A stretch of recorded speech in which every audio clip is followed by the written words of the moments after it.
que je vais te dire aujourd'hui, ta vie va changer pour toujours. Au nom de Jésus de Nazareth. Ok. Dieu veut changer quelque chose ici. D'accord? Voilà cette vie, c'est un exemple, qui est chaotique, catastrophique. C'est-à-dire, Dieu voit cette vie qui ne correspond pas à sa volonté. Imagine tu vis une situation qui ne te plaît pas. D'accord? Qui comprend? Qui comprend? Bien. Comprenez que l'esclave n'a aucun droit. L'esclave n'a que des devoirs. Mais un peuple a une loi, des devoirs et des droits. Vous comprenez ou pas? Vous allez comprendre quelque chose tout à l'heure. Dieu veut changer quelque chose ici. Pas une puissance. Mais seulement Dieu lui-même ne peut rien faire ici s'il ne passe pas par sa parole.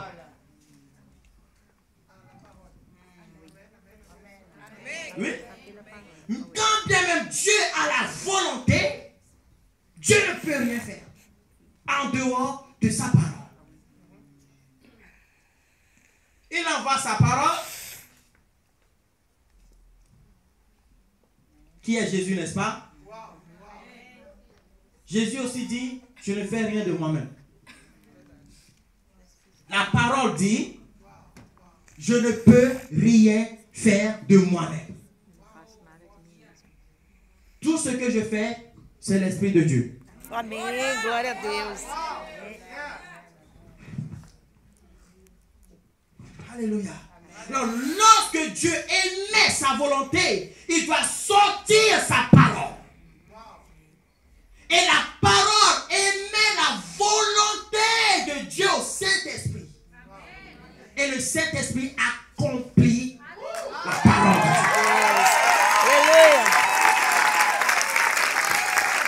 Et voilà pourquoi, au commencement, le Saint-Esprit était sur la terre. C'était un rendez-vous divin. Dieu a dit, l'heure a sonné, je vais faire quelque chose sur la terre. Saint-Esprit, va. Attends mon signal. Dès que Dieu a parlé, le Saint-Esprit accomplit les choses. Voilà pourquoi la Bible dit, le monde ne le connaît pas. Le monde ne peut le recevoir. Mais vous, vous le connaissez. Alléluia. Il est avec vous. Gloria. Et il sera en vous. Amen. Pourquoi? Pourquoi as-tu le Saint-Esprit? Telle est la question. Pourquoi as-tu l'Esprit de Dieu? Pour changer le monde. Pour changer le monde. Pour changer le monde. Pour que désormais, toi, un autre volontaire, pianiste, là tu regardes derrière, c'est toi.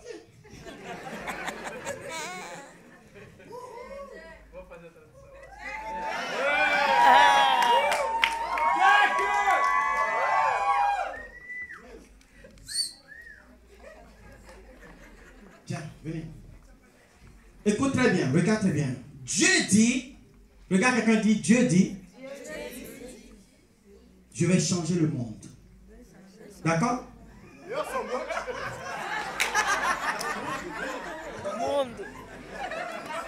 Écoute bien.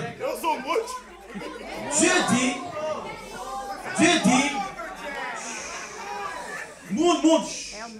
Dieu dit, je vais changer le monde. D'accord? Qui comprend? Dieu a tant aimé le monde qu'il a donné son fils Jésus. Afin que quiconque croit ne périsse point, mais qu'il ait la vie éternelle. Il faut savoir que lorsque Adam a péché, la Bible dit quoi? Il a fait la peau d'animal et il a couvert. Ça veut dire que cette peau, c'est pour ça qu'on dit l'homme animal. Cette peau n'était pas la peau d'origine. On avait une peau glorieuse. C'est comme ça que Dieu nous a créés. À l'origine. Lorsque Dieu m'a fait voir, Dieu m'a fait, my Jesus, my Lord. La gloire du ciel est magnifique. Amém. Lorsque tu vois les Japonais au ciel, les Européens au ciel, les Africains au ciel, Amém. Chacun a sa couleur magnifique. Là, c'est une peau éteinte. Mais lorsque ça commence par briller, c'est glorieux. Dieu dit, je vais faire un changement. La première chose que je vais faire, c'est que je vais donner quoi? Ma parole. Écoute très bien. Dès que, fais comme ça.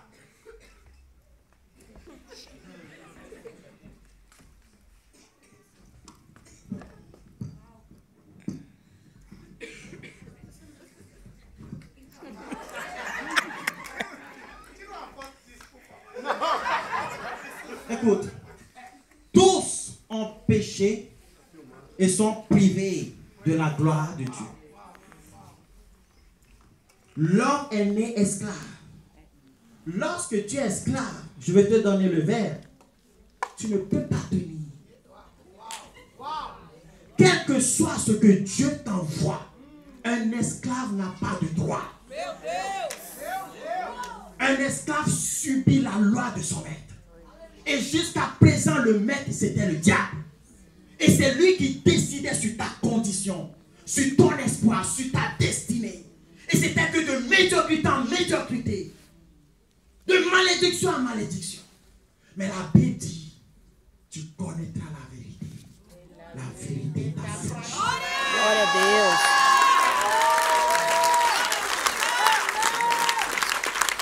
Le premier pas vers ta destinée, c'est l'affranchissement. Parce que lorsque tu es esclave, quelqu'un d'autre décide pour toi.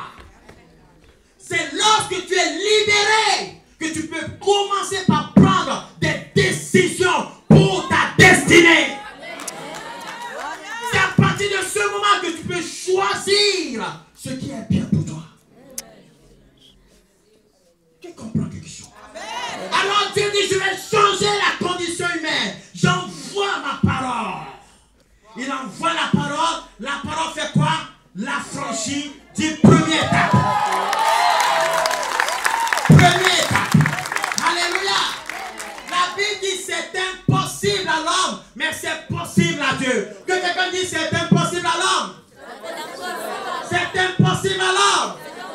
Mais à Dieu, nada est impossible. Nada é impossível.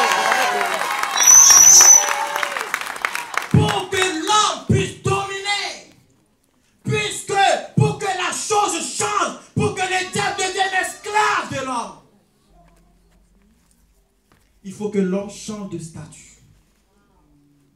Voilà pourquoi en Israël, Dieu n'a pas permis qu'Israël fuite Égypte en tant que statut d'esclave en fuite.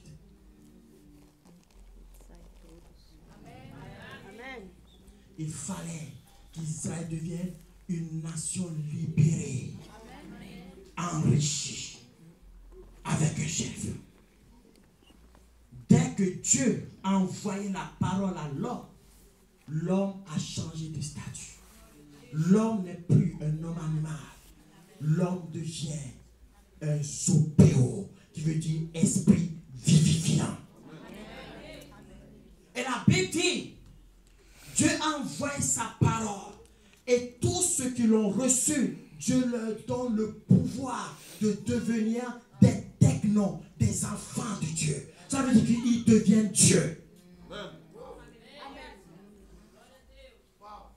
Vous savez, Dieu n'est pas une personne à l'origine. Elohim est un statut, est une position, je ne vais pas dire sociale, mais une position spirituelle. Ça veut dire juge suprême. C'est le juge qui a le dernier mot. Le juge a la parole puissante. Lorsque le policier parle, mais le juge parle.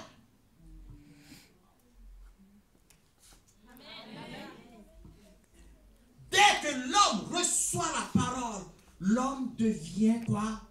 Un juge sur la terre. Ça veut dire que sa parole désormais est considérée. Mais seulement l'homme a la parole. Ah Jésus, tu vas bien, technon. Mais un technon Dieu seul ne peut rien faire. Et voilà pourquoi Jésus dit, vous êtes triste parce que je vous dis que je m'en vais. Mais il vous est plus avantageux que je m'en aille. Si je ne m'en vais pas, ce ne serait pas encore complet. Ta transformation ne serait pas encore complète. Il faut vraiment que je parte. Il faut que je parte afin de t'envoyer le consolateur. My Jesus, my Jesus, my Jesus. Et là, lorsque tu as le consolateur, tu as ce que Dieu avait au commencement. La parole et l'accomplissement. La parole et l'accomplissement. Désormais, tu peux changer le monde. Désormais, tu peux changer ta destinée. Désormais, tu peux changer ta condition. Désormais, tu peux changer les vies. Désormais, tu parleras. Amen, amen, amen. Et les choses s'accompliront. Parce que tu n'es plus un homme animal. Tu es maintenant un enfant de Dieu.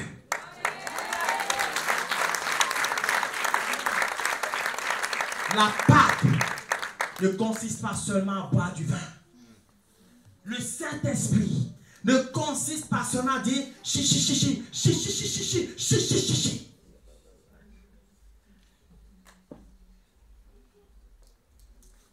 Le Saint-Esprit te transforme en supernaturel. Amen. Super spirituel. Amen. Tu n'es plus un être humain normal, extraterrestre. Les gens disent que les extraterrestres n'existent pas.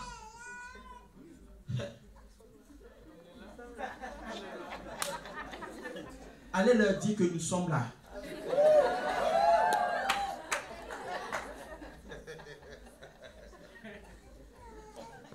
Il n'y a qu'un extraterrestre qui peut imposer les mains aux malades, que les malades soient guéris. Amen. Ne voyez-vous pas les dessins animés? L'extraterrestre fait comme ça. Le cancer disparaît. Qui fait ça sur la terre?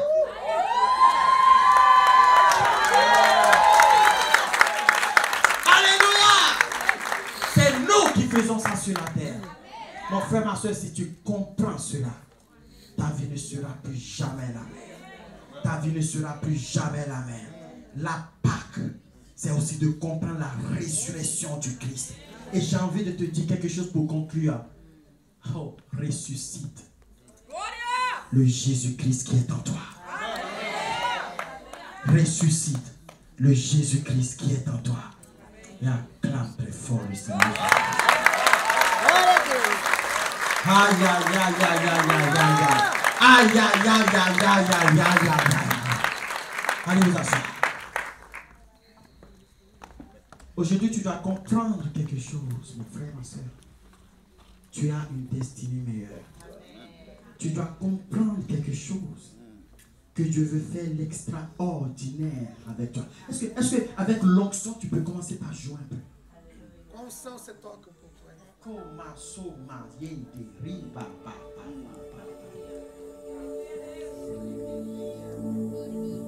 Dans le nom de Dieu, les deux premières lettres veut dire intelligence et clairvoyance. Wow. Les deux premières lettres de Dieu, de Yahvé, veut dire intelligence et clairvoyance. Esprit supérieur. Lorsque tu vas consulter les marabouts, tu es dans l'esprit inférieur. Mais lorsque tu as le Saint-Esprit, arrivé à un moment donné, il faut que tu réalises ce que Dieu t'a donné. Dieu t'a donné tout. Il t'a donné la parole. Il t'a donné le Saint-Esprit. Il t'a donné la position de Dieu. Désormais, tu peux parler sur ton mariage. Désormais, tu peux parler sur ton entreprise. Désormais, tu peux parler sur ta vie. Désormais, tu peux t'adresser à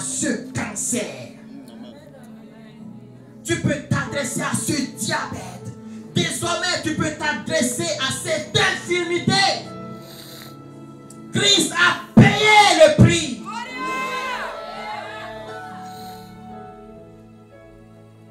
Il s'est chargé de nos douleurs. Nos douleurs en hébreu c'est coliques. Et ça fait penser à lorsqu'on dit que le bébé a des coliques. La souffrance. Devant Dieu, il n'y a pas le nom cancer. Devant Dieu, il n'y a pas le nom diabète. Devant Dieu, il n'y a pas le nom infirmité. Il n'y a pas le nom hémiplégie. Devant Dieu, il n'y a pas le nom myopie ou gonocoxie, je ne sais pas quoi encore. Des maladies bizarres. Un philosophe avec un nom compliqué qui découvre une maladie et il décide de donner son nom à cette maladie. Les étudiants de l'école de médecine passent plus de 2 ans à mémoriser le nom des maladies. Et lui, il s'appelle antigonocoxie affichonne, par exemple. Et dit à partir d'aujourd'hui, cette maladie que je viens de découvrir s'appelle antigonocoxie fichonne. Et toi tu dis, oh là là là là, cette maladie est terrible. Même le nom me fait peur. Antigonocoxie fichonne.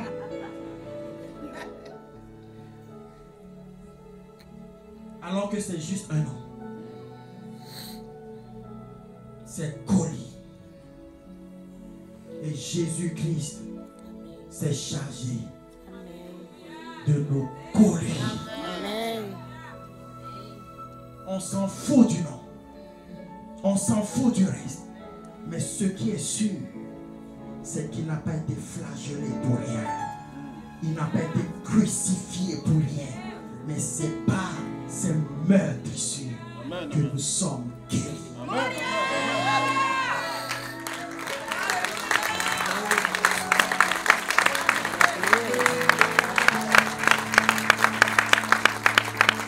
Oh, il faut que je finisse. Tu vois, je suis un peu comme toi maintenant.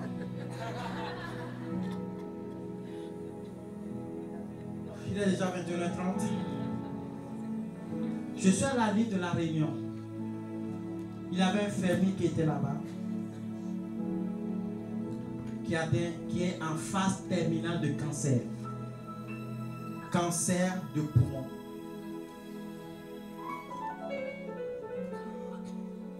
En phase terminale. Le médecin lui dit, il te reste 6 mois. Il a vendu ses moutons. Il a vendu ses chèvres. Il a vendu ses coqs et ses poules. En disant, au moins ces 6 mois, je vais faire la fête. Parce qu'après, je vais mourir. Il a tout vendu. Il a fait sa fête pendant 3 mois. Et après, le Seigneur m'a permis d'aller à l'île de la Réunion, dans l'océan Indien. Et le premier jour, un rétrograde, un chrétien rétrograde, qui va plus à l'église, a été invité par un autre ami. Et lui, il a été guéri. Et celui qui a le cancer, c'est son ami qui est rétrograde. Il lui a dit, j'ai vécu quelque chose. Je vais t'amener à cette réunion. Dis extraterrestre. Dis extraterrestre.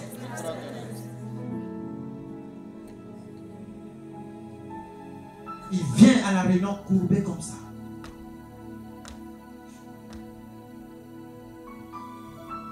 Qu'est-ce que tu as? Le cancer. Phase terminale. Métastase au poumon.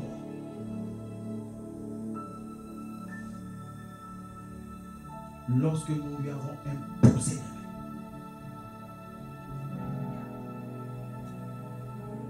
et que nous avons enlevé les mains au nom de Jésus, il a dit, j'ai senti quelque chose être arraché de mon corps. Amen, amen, amen, amen. Il n'y a que Dieu qui est capable de faire cela. Il n'y a que Dieu qui soit capable de faire cela. Ça fait plus de 2 ans, il vit encore.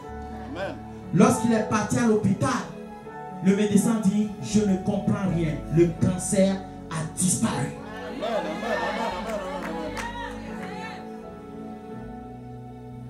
Il Il est parti racheter les moutons. J'étais à Mayotte, 99% musulmans.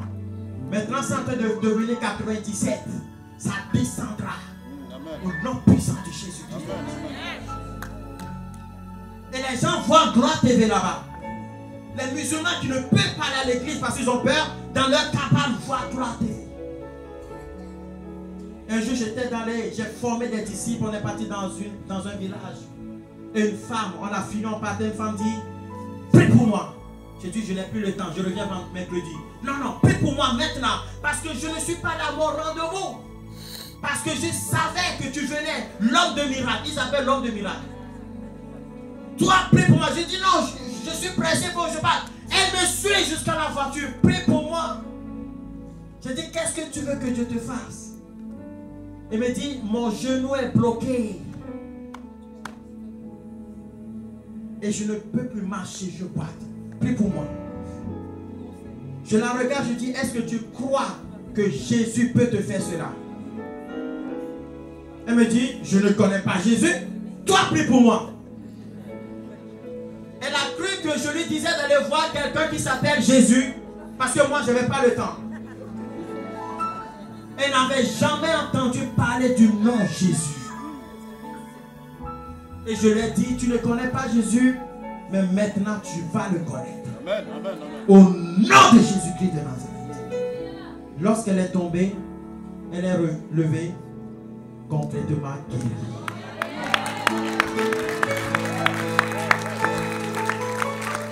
Mon frère, ma soeur, si tu as le Saint-Esprit ici, lève les mains. Lève les mains si tu as le Saint-Esprit. Regarde maintenant, quelqu'un dit, qu'est-ce que tu fais avec?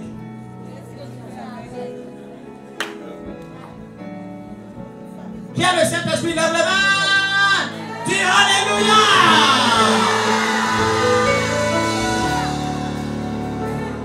Qu'est-ce que tu fais avec? Tu as une responsabilité.